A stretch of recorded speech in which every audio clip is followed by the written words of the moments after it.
Franck Ferrand raconte sur Radio Classique.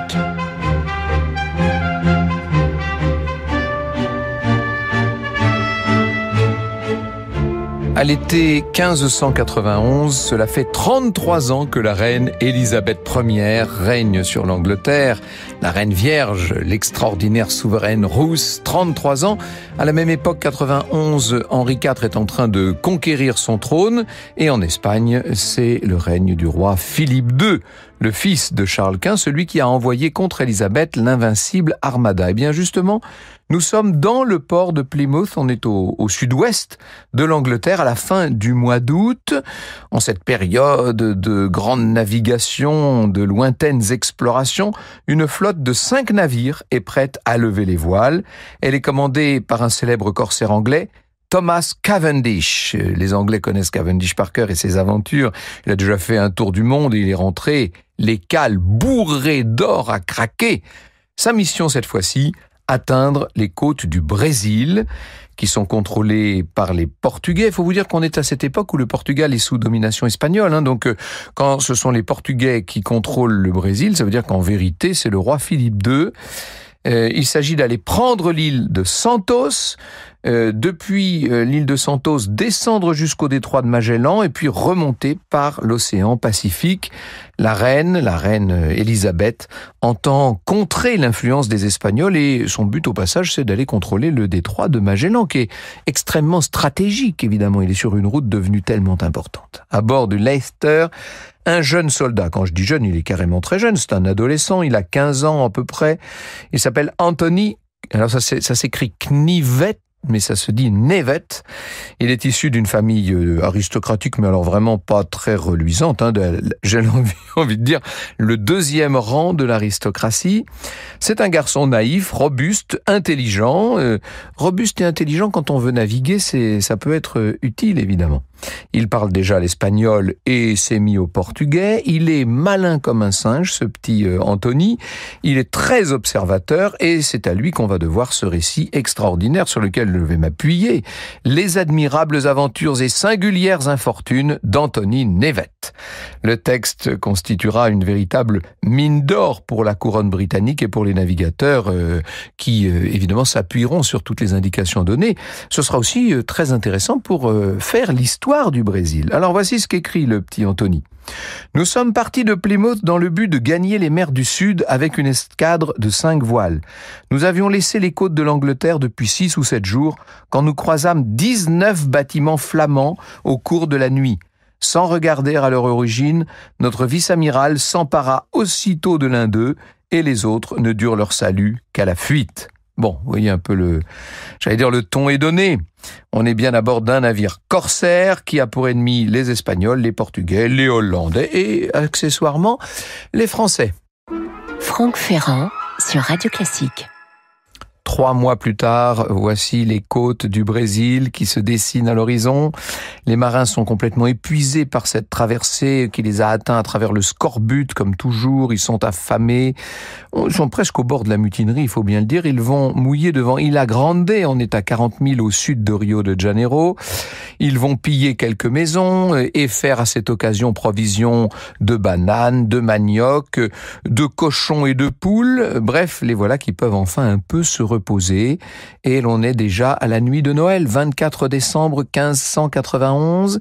Ils naviguent furtivement jusqu'à l'île de Santos, qui est située encore un petit peu plus au sud, au beau milieu d'un estuaire et qui commande l'accès de São Paulo. Les corsaires attendent l'heure de la messe de Noël et ils vont profiter du fait que toute la population est en train de suivre la messe pour débarquer dans la bourgade, pour encercler l'église, pour faire prisonnier les 3/4 des habitants. Ça y est, Santos est prise avec toutes ses réserves de nourriture et les navires portugais, comme ils ne sont plus utiles à rien, on va les couler. Bref, le premier objectif qu'avait fixé la couronne britannique à son grand corsaire est atteint. Cavendish est une fois de plus victorieux. Et après quelques semaines, il va devoir songer à reprendre la mer. Et cette fois, à mettre le cap sur le détroit de Magellan. Il faut passer avant l'arrivée de l'hiver, bien entendu. C'est une erreur, ça, parce que, en fait, arriver vers Rio de la Plata, donc c'est ce qu'on appelle nous aujourd'hui Buenos Aires, eh bien, c'est déjà la tempête. Oui, la mauvaise saison est là. Le jour même où nous pensions avoir vu la terre, nous dit notre témoin, le vent commença de souffler du sud-ouest. Les vagues roulaient des eaux noires si énormes que nous ne distinguions plus les navires de notre conserve. Les vagues se brisaient sur la poupe de notre bâtiment et rinçaient les hommes qui en demeuraient tout effarés et couraient se cacher dans les canaux. Tout le bien que je possédais, mon argent, mon linge, tout fut précipité dans les mers. Cette tempête dura 3 longues journées, ajoute Anthony Nivette, et nous fit perdre une bonne partie de notre voilure emportée par des bourrasques. En vérité, sur les 5 navires de la petite escadre, il y en a 2 qui sont perdus.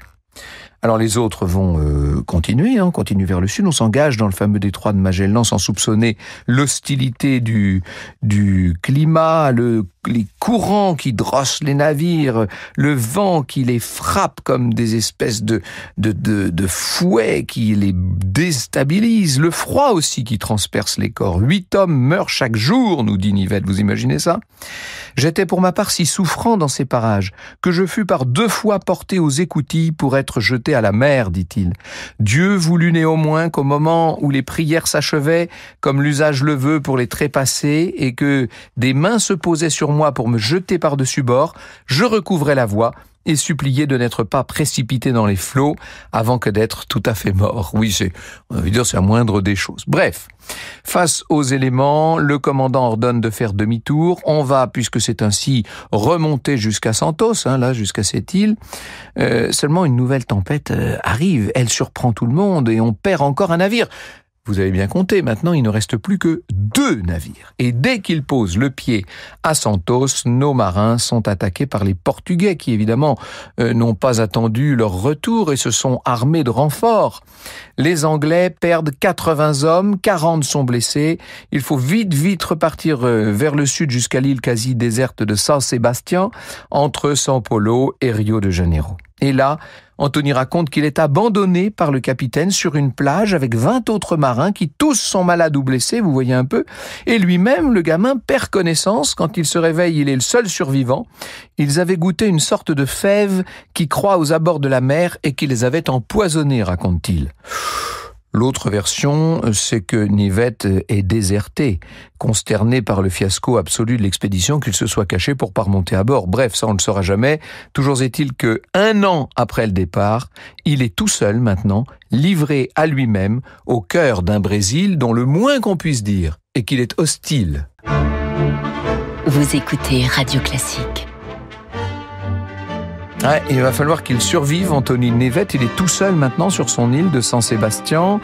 Il va rester comme ça 3 semaines. Il mange ce qu'il trouve, d'abord des petits crabes, et puis des fruits qu'il a découverts. Et puis, un peu plus loin sur une autre plage, il a vu qu'il y avait une baleine échouée. Alors ça, c'est un garde-manger extraordinaire, même si elle est un peu pourrie, la baleine. Bref, un matin, un groupe de soldats portugais ont découvert sa présence. Ils lui tombent dessus. « Envoyons ce luthérien en enfer !» Et là, le gamin hurle « Ne me tuez pas ! J'ai des informations. Emmenez-moi devant votre capitaine. » Et devant le capitaine, Nivette va parler. Oh, ça, il parle beaucoup en portugais.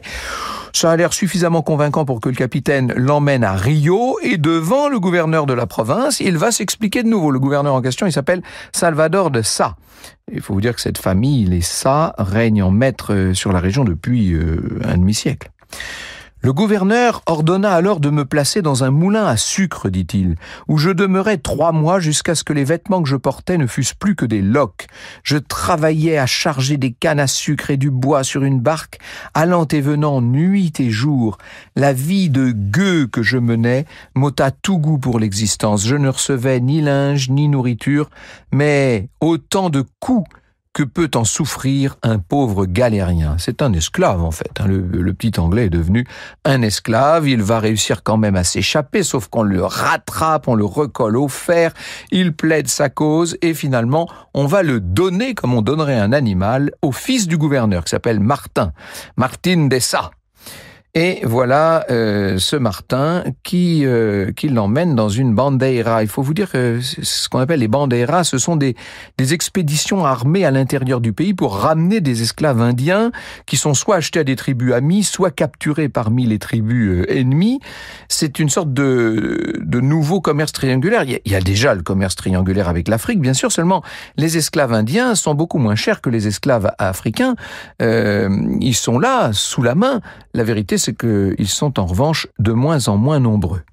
Martin va envoyer Nivet acheter des esclaves chez les Puris, qui sont un peuple ami à l'arrière de Rio de Janeiro, et c'est Nivet qui de nouveau raconte. Sitôt arrivé près d'une longue maison qui me sembla appartenir à leur roi, on me fit asseoir dans un beau hamac. Une vingtaine de femmes s'approchèrent de moi. Certaines vinrent poser leur tête sur mes épaules, d'autres sur mes genoux. Je résolus néanmoins de me tenir coi. Ça ne doit pas être si facile. Bref, après leur départ, un vieillard survint, le corps tout entier marqué d'une peinture rouge et noire, et le visage percé de 3 grands trous où étaient logées de belles pierres vertes. Ce cannibale traversa la maison en tenant une épée de bois à la main, et à mesure qu'il avançait, il vociférait et jetait des regards de folle en se frappant la poitrine et les cuisses, criant toujours et cheminant de toutes parts. Quand ce sauvage eut achevé son discours, il me donna un coup sur la tête pour me souhaiter la bienvenue. Oui, ça doit être comme ça chez les Puris, qui vont quand même s'entendre avec Anthony et lui vendre quelques 70 esclaves ennemis, des prisonniers qu'ils avaient en quelque sorte. Voilà Nivet de retour à Rio. Il n'a qu'une idée à l'époque, c'est se sauver de tout ça. Il en a plus qu'assez de cette aventure, il veut rentrer chez lui, il veut retrouver l'Angleterre et plusieurs fois il va tenter de s'échapper, mais à chaque fois on le rattrape et on le renvoie dans son moulin à sucre, parfois même on le jette au cachot. Un jour, Martin l'envoie chasser des esclaves encore plus loin dans la forêt avec quelques hommes. Le voilà qui marche pendant plus de 3 semaines. Ça dure 25 jours, cette expédition où l'on remonte une grande rivière, aussi large que la Tamise, dit Anthony Nivet. Il rencontre enfin une tribu qu'il ne connaissait pas. Je jugeais d'abord qu'ils naissaient la tête et le corps couverts de plumes comme des oiseaux des airs. Ils avaient le corps enduit de gomme et frotté d'une huile et si élégamment appliqué de plumes de différentes couleurs qu'on ne pouvait apercevoir nul pan de leur peau, hormis les jambes, dit-il. Les Indiens en question sont des Guayanas. Nivet va leur acheter 90 esclaves qu'il ramène au fils du gouverneur et il rapporte aussi une information très intéressante, c'est que leurs amis, là, les Guayanas, sont en guerre contre les Tamoyos. Voilà qui permet de se repérer dans, la géopolitique de la région. Aussitôt, les Portugais sautent sur le prétexte et ils vont lancer une grande expédition militaire pour soumettre les fameux Tamoyos. Quand je dis grande expédition, c'est quand même 700 soldats accompagnés par 2000 Indiens. C'est ce qui s'appelle, à l'époque et pour les Portugais, une guerre juste. Nivet a servi d'éclaireur, le voilà donc enrôlé dans ce qui en vérité n'est que, dans une échelle un peu plus importante, une nouvelle bandeira. Direction le sud, on remonte une rivière, on est emporté par des rapides, il faut franchir une montagne immense sous des pluies battantes. Non mais cette affaire est une aventure quasiment incomparable et voilà maintenant nos hommes harcelés par les insectes, des parasites qui les dévorent de l'intérieur et puis il y a ces fièvres et puis la faim bien sûr. Heureux celui qui pouvait se mettre sous la dent un crapaud ou un serpent, raconte Anthony Nivet. Dans sa brillante introduction à ce fameux récit de Nivet, l'historienne Hilda Mendes dos Santos nous le dit, « La sauvagerie des lieux est en accord avec celle des hommes.